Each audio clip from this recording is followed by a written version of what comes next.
بسم اللہ الرحمن الرحیم۔ السلام علیکم ورحمۃ اللہ وبرکاتہ۔ منیفہ وائس میں آپ سب کو خوش آمدید۔ تو گائز، جیسا کہ آپ لوگوں کو معلوم ہے کہ ہم نے اصحاب کہف کا واقعہ شروع کیا ہوا ہے، جس کا پارٹ 1 میں نے اپلوڈ کر دیا ہے۔ امید کرتی ہوں آپ لوگوں نے وہ سن لیا ہوگا اور آپ لوگوں کو واقعہ بہت ہی زیادہ اچھا لگا ہوگا۔ تو گائز، جہاں سے ہم لوگوں نے اپنے واقعے کو چھوڑا تھا، آگے ہم وہاں سے شروع کرتے ہیں۔ تب وہ بھی اپنی پاسبانی چھوڑ کر شہزادوں کے ساتھ مل گئے اور ان کی صحبت اختیار کر لی، اور ایک کتا بھی ان کے ساتھ تھا، وہ بھی ان کے ہمراہ لیا۔ شہزادے ان لوگوں سے بولے کہ تم لوگ اس کتے کو واپس کر دو تو بہت اچھا ہے، ورنہ یہ ہمارے ساتھ رہے گا تو کبھی بھونکے گا اور اس کی آواز سن کر لوگ ہم کو آ پکڑیں گے۔ ان شہزادوں کے کہنے پر ان پاسبانوں نے اپنے کتے کو مارا، پیٹا اور یہاں تک کہ اس کے ہاتھ پاؤں بھی توڑ ڈالے اور سارا بدن اس کا زخمی کر دیا، تو بھی اس کتے نے ان لوگوں کا پیچھا نہ چھوڑا۔ آخر وہ کتا بھی ان لوگوں کے ساتھ رہ گیا اور اللہ تعالیٰ نے اس کو قوت گویائی سکھائی۔ تو کتے نے کہا کہ اے یارو، مجھے مت مارو، تم جس کے بندے ہو میں بھی اس کا فرما بردار ہوں، اور تم جس کی یاد کو جاتے ہو میں بھی اس کو چاہتا ہوں، لہٰذا مجھ کو بھی تم اپنے ہمراہ لے چلو۔ پس کتے کی یہ باتیں سن کر اصحاب کہف کو ترس آ گیا اور اسے پیار کر کے اپنے ہمراہ لے چلے۔ تمام رات چلتے چلتے جب صبح نمودار ہوئی تو ایک پہاڑ کے اندر کوہ میں جا گھسے اور بولے یہاں ذرا دم لینا چاہیے کہ رات کی ماندگی دور ہو جائے۔ آخر وہاں ٹھہر گئے اور آرام کرنے لگے، اور وہ اسی آرام کی رات میں تھے کہ نیند کا غلبہ ہوا اور وہ سو گئے۔ جیسا کہ قرآن مجید میں اللہ تعالیٰ کا ارشاد ہے، ترجمہ کنز ایمان، جب جا بیٹھے وہ جو اس کوہ میں، پھر وہ بولے اے رب، دے ہم کو اپنے پاس مہر اور بنا دے ہمارے کام۔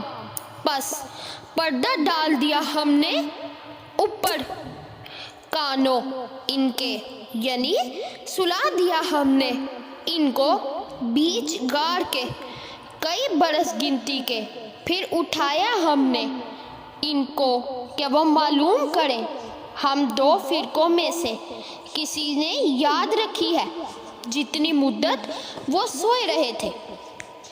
الغرض دقیانوس نے اس کھیل کے میدان میں ان شہزادوں کو نہ پا کے بہت تأسف کیا اور فوراً ہی اپنے ہوشیار چند سواروں کو ان کے پیچھے دوڑایا اور وہ ان کی تلاش کرتے ہوئے اسی کوہ کے جا پہنچے، اور اللہ کے فضل و کرم سے اس غار کا منہ بھی چونٹیوں کے سوراخ جیسا بن گیا، اور وہ سوار اس پر برابر تلاش کرتے رہے، لیکن وہ ان کا نام و نشان تک نہ پا سکے۔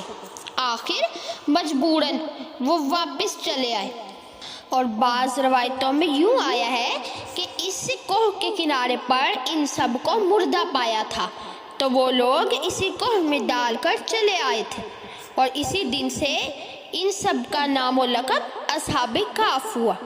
اور بعضوں نے اسی روایت کو یوں بھی بیان کیا ہے کہ وہ بادشاہ کے باورچی کے بیٹے تھے، اور بعض ان میں نائب نائی کے بیٹے تھے، اور بادشاہ دقیانوس نے ان میں سے ایک کو جادو سیکھنے کو جادوگر کے پاس بھیجا تھا۔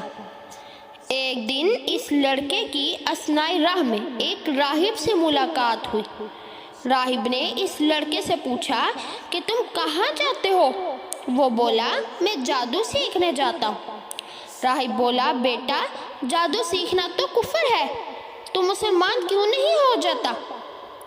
تب وہ راہب کے کہنے سے اور اللہ تعالیٰ کے فضل و کرم سے اسی وقت ایمان لے آیا اور مسلمان ہو گیا۔ بادشاہ دقیانوس اس بات کو سن کر بہت خفا ہوا اور اس لڑکے کو پھانسی کا حکم دے دیا۔ روایت میں ہے کہ اس لڑکے کو 5 مرتبہ سولی پر چڑھایا تو بھی نہ مرا اور اللہ تعالیٰ کے فضل و کرم سے سلامت رہا۔ آخر اس کو بادشاہ دقیانوس نے قید شدید میں رکھے۔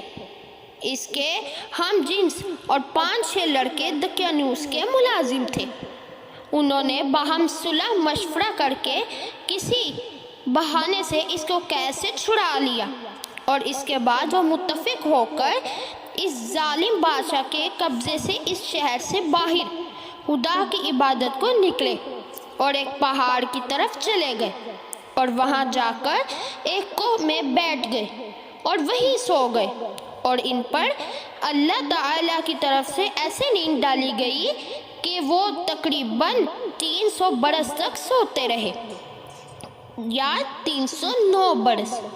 اور اصحاب کہف کے نام میں اور ان کی تعداد میں بہت اختلاف ہے۔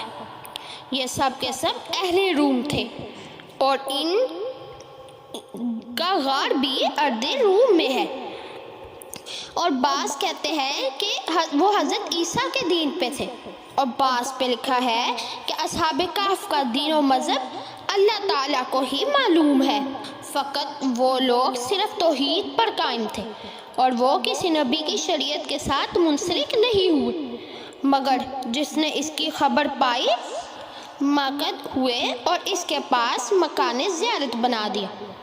اسی طرح سے ہی ان کی تعداد میں بھی بہت ہی زیادہ اختلاف ہے، جیسا کہ ارشاد خداوندی ہے۔ ترجمہ کنز ایمان: البتہ کہیں گے وہ 3 ہیں، چوتھا ان کا کتا ہے، اور وہ یہ بھی کہیں گے کہ وہ 5 ہیں، چھٹا ان کا کتا، بغیر دیکھے نشانی کے پتھر چلانا، اور یہ بھی کہیں گے کہ وہ 5 ہیں، چھٹا ان کا کتا، بغیر دیکھے نشانی کے پتھر چلانا، اور یہ بھی کہیں گے کہ وہ 7 ہیں اور 8واں ان کا کتا ہے۔ تو کہہ کر پروردگار میرا خوب جانتا ہے کہ کتنے آدمی ان کے پاس ہیں، کچھ صحیح خبر ان کی نہیں رکھتے مگر تھوڑے لوگ۔ جب وہ لوگ 309 برس کے بعد نیند سے بیدار ہوئے، اصحاب کہف آپس میں پوچھنے لگے ایک دوسرے سے، چنانچہ حق تعالیٰ فرماتا ہے، ترجمہ کنز ایمان، اور اسی طرح ان کو جگا دیا ہم نے۔ پھر وہ آپس میں پوچھنے لگے، ایک بولا ان میں سے کہ کتنی دیر سوتے رہے تم؟ وہ بولے کہ ہم سوتے رہے 1 دن یا اس سے بھی کم۔ پھر کہنے لگے کہ تمہارا رب بہتر جاننے والا ہے کہ جتنی دیر تم لوگ اس غار میں رہے۔ اب تم بھیجو اپنے میں سے ایک کو کہ یہ اپنا روپیہ لے کر شہر کو جاوے اور وہاں سے کوئی کھانا پکیزہ لے کر آوے، اور نہایت ہوشیاری سے جائے اور اپنا بھید بھی کسی کو نہ بتائے اور نہ اپنی رہائش کی خبر کسی کو بتائے۔ چونکہ وہ تقریباً 309 برس تک نیند سے بیدار ہوئے تھے تو تمام اصحاب کہف کا پر بھوک کا غلبہ تھا۔ ان میں سے ایک شہر میں روٹی لانے کو نابنائی کی دکان پر بھیجا، اور اس کے پاس دینار دقیانوس بادشاہ کی حکومت کا تھا، وہی لے کر وہ روٹی لینے کو گیا۔ تو گائز جب وہ روٹی لینے گیا تو کیا دقیانوس کو اس کا پتہ لگ گیا؟ کیا ان کی غار تک دقیانوس پہنچ گیا؟ آگے کیا ہوا؟